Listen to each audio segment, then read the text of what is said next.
I won't sit here and tell you that I know everything. Alright, so sometimes you have to talk to people, get inspiration from them. Every creative, basically, not just animators. If you jump on AI will make your life easy.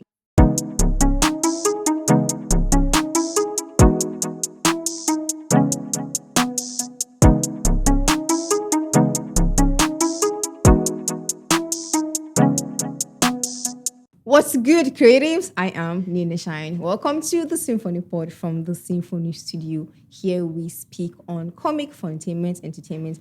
We will be motivated, inspired with our guest in the studio today, Gabriel, aka G Money with the grace. He is an animator and an illustrator. Welcome to the show. Thank you, Nina. I'm It's so happy good to to be have here. you. Thank you so much. Show me the grace. Come on. I'm so happy to see you. Yeah, I'm me happy too. to have you Me too. in my space today. Likewise, Nina. Welcome. Thank So you. I would like for you to share your workflow process. Tell me, how do you do it? Okay. All right. That's a good question, Nina. Thank you. So the workflow for my project, basically an animation, it's quite simple and it's similar to almost all productions, basically. So it's divided into two parts: the pre-production, the production, and then the post-production. All right. So the pre-production consists of the concept itself, what you're going to work on. It also includes storyboards, character design, concept arts, and so on and so forth. Right, then the production itself involves the animation, basically. You get that is where the characters with the interaction, the acting, and stuff like that. And then the post-production now is the compositing, editing, and so on and so forth. So for me, basically, I mostly participate in the pre-production and post-production. Thankfully, I have a team I work with. So what this means is I don't have to do the whole thing myself. All right. So I'm mostly working in the pre-production, in the production, and what I mostly do is when we get the idea, I and my colleagues try to build on the story and stuff like that. So by doing that, we come up with a storyboard, and then we proceed to do character designs and so on and so forth. And because I do puppetry, so the pre-production consists of rigging as well. So I do my character designs and then I rig them and then I move on to the production itself, which is the animation basically.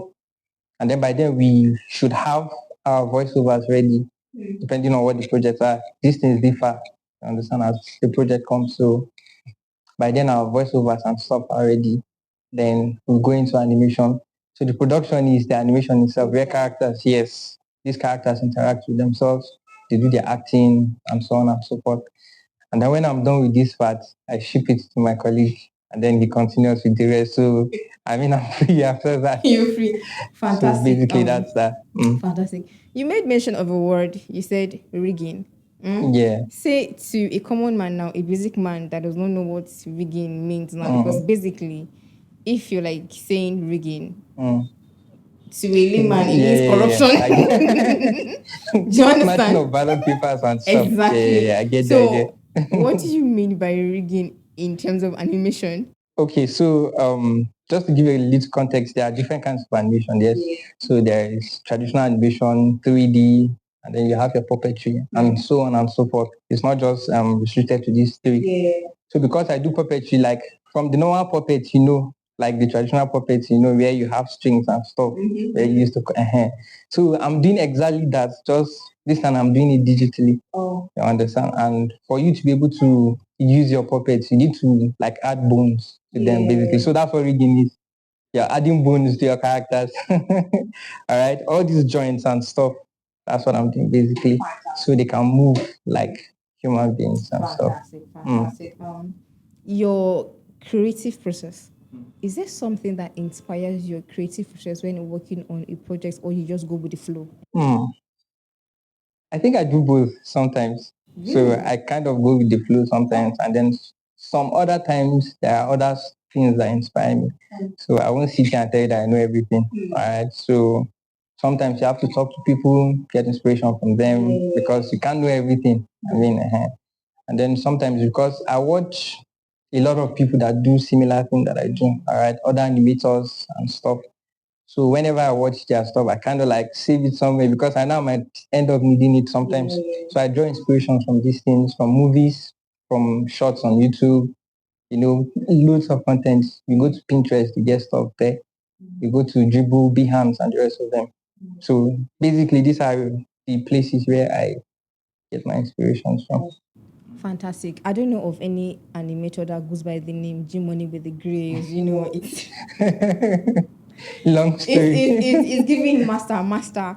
Definitely. I know there's something you might have hacked. See, like, in your years doing animation and illustration, is there something you mastered that you feel like this thing has to be there? Like, every animator should know how to do this, or it's something you've discovered and you want to, like, say you want to give a freebie or a suggestion to, like, if you're not doing this, you should jump on it because it's easy Okay. and makes your work easy for you. So I'm going to say this because of the time we are right now. I just think every creative, basically, not just animators, should jump on AI. AI will make your life easy. Artificial I'm intelligence. telling you this. I'm not joking, right? Because in the past few months and stuff, since this AI thinking, it won't give exactly what you want. I understand, because once you see it, you know it's AI. I mean, it's very obvious and stuff, but you can use it for references. You can use it to come up with concepts. You understand? Initially, if you want to come up with maybe probably a character design or something, you have to solve the whole internet looking for what you want to use them as reference and stuff. But all you have to do right now is just explain yourself to, let's say, ChatGPT, for example, and then it comes up with a concept for you, and then you take it from there. So the time you're supposed to take to search the whole internet for maybe references and stuff, you can just do it in a few minutes and stuff. So AI is going to make your life easy. So I'm not saying leave the whole thing for AI because AI can't obviously do anything, everything, you understand, but it should definitely make your life easier. Jump on the trend. Use AI. Jim only said you should No use dull, AI. no dull. Use AI. I do have a question though. Yeah, I'm sure. What do you do for fun? I like to watch football. You like to watch Football movies, yes. You like to watch Yes. football movies. I mean, let me stay on track with football. Okay. I'm not going to ask your football club. I don't want to get into that more. You're relaxing, and then it so happens that your team is losing. Wow. So how is So that sad. relaxing going to relax? So now? sad. I What mean, do it's you no do? longer relaxing now It's no because longer we are, relaxing. So yeah. what next? What do you do when your team is losing? I just think about my life. I just lie on my bed and think about my life because these people have betrayed me again. I mean, if for you to be a sports fan, basically, you should expect these things to come once in a while. You don't expect your team to always win. All right. So personally, I don't mean generally, right? Personally, anytime I try to watch my team play, I at the back of my mind expect them to lose. So even though I want them to win, I want them to win genuinely, but somewhere in my mind, I'm just preparing myself just in case they lose. At least by doing that, I know it won't really get to me that much. All right, so yeah, that's that. I try as much as possible to not get too emotional. Football is passion. The It is emotion is so there. people cry. I mean, when their team lose and stuff. So I feel you. I feel you. You made mention of movies. yeah, The first question I asked you concerning your workflow, you made reference to movies. yeah. What kind of movies do you engage in? Hmm. I say you're working on a project, Okay. not relaxation. No. Yeah, I get. Okay, so some of the projects I do involve a content. Some of the content now are kids content, so I kind of like watch kids content sometimes in between. All right, so shows like Gracie's Corner, shows like Bluey, Dora the Explorer, and so on and so forth. So for the sake of those projects, I sometimes watch those shows and movies. Mm. You made mention of you working with a team. I can't get tired of speaking or laying emphasis on teamwork. Most people see it as pork nosing, But then, working with a team, you need to be able to, accept criticism to get feedback for the work you're working on. No man is an island. Your eyesight cannot be, as far sight brilliant as an eagle. So there are certain things you might not see that your colleague or your master will see and bring it to your notice. So please speak to us concerning teamwork and criticism and feedback. Okay, first of all, teamwork it's a good thing. It is very important and very helpful as well. I know in the generation we are, in, a lot of people like to work alone, a freelancer, like to work from home and stuff. It's cool, all right? But just keep it at the back of your mind that teamwork makes your work faster and it's going to reduce some stress. You understand? Why? Because, okay, in my project now, like I mentioned earlier, as a freelancer, I might have to do character design, come up with the concept alone, do rigging, animation, composition, editing, and so on and so forth. Everything I would have to do it alone. I forgot to mention environment design and stuff like that. Yes. So, but because I work with a team, I don't have to worry about environment design. I don't do it. All right. Not that I can't, but I don't do it because, that's why we have a team.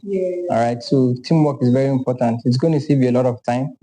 And then your final output is going to be better. Do you know why? Because you're more focused on what you're doing.